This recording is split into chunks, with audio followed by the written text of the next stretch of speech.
कल्पना कीजिए एक ऐसी दुनिया की जहां न शहर थे, न घर, न भाषा, न नाम, बस जंगल, खुले मैदान और कुछ ऐसे जीव जो इंसान जैसे दिखते थे लेकिन अभी इंसान बने नहीं थे। आज हम आपको ले चलेंगे लाखों साल पीछे, एक ऐसे जीव की दुनिया में जिसका नाम था ऑस्ट्रेलोपिथेकस। वो हमारे पूर्वज थे, हमारे होने की शुरुआत। पर उनकी कहानी केवल इतिहास नहीं, वो दर्द, संघर्ष और उम्मीद की कहानी है। अफ्रीका की गर्म धरती पर घने जंगलों और खुले मैदानों के बीच एक छोटा सा बच्चा जन्म लेता है।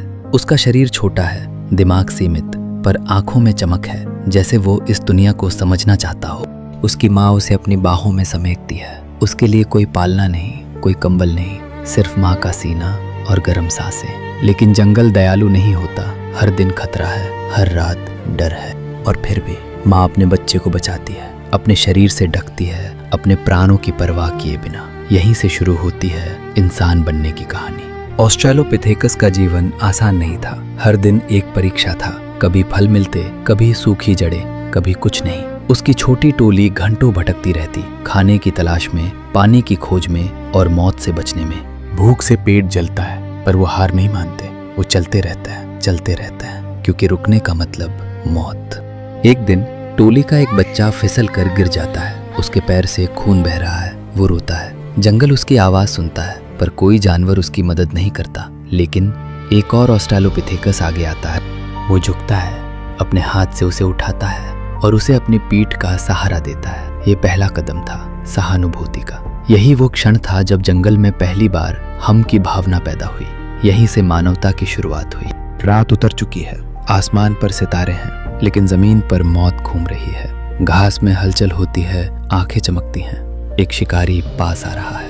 टोली घबरा जाती है, बच्चे माओ से चिपक जाते हैं। कोई हथियार नहीं, कोई सुरक्षा नहीं, बस डर। एक युवा ऑस्ट्रेलोपिथेकस आगे आता है। वो अपने हाथ फैलाता है, तेज आवाज करता है, अपने शरीर को बड़ा दिखाने की कोशिश करता है।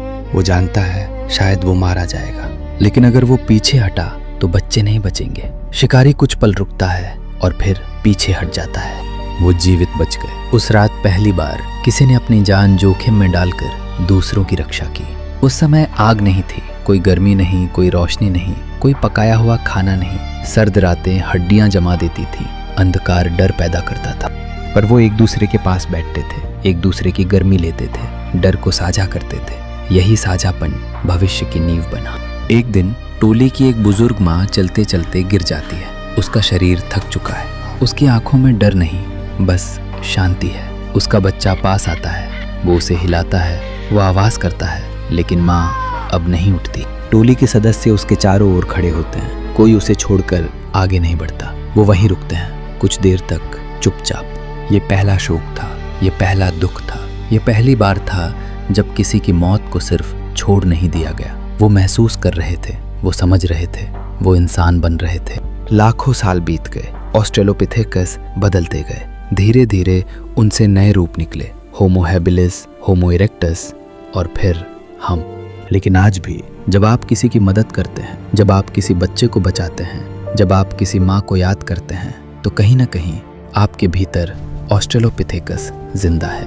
हम खुद को आधुनिक कहते हैं, हम तकनीक पर गर्व करते हैं, हम विज्ञान पर विश्वास करते हैं, लेकिन सच ये है, हमारे भीतर आज भी वही डर है, वही संघर्ष है, वही प्यार है जो लाखों साल पहले एक छोटे से जंगल में एक छोटे से जीव के दिल में था। ऑस्ट्रेलोपिथेकस केवल एक प्रजाति नहीं था, वो एक शुरुआत था। वो हमारी पहली कहानी थी और हर कहानी की तरह उसकी भी एक भावना थी, क्योंकि इंसान पहले महसूस करना सीखता है, फिर बोलना, फिर सोचना और सबसे अंत में खुद को समझना।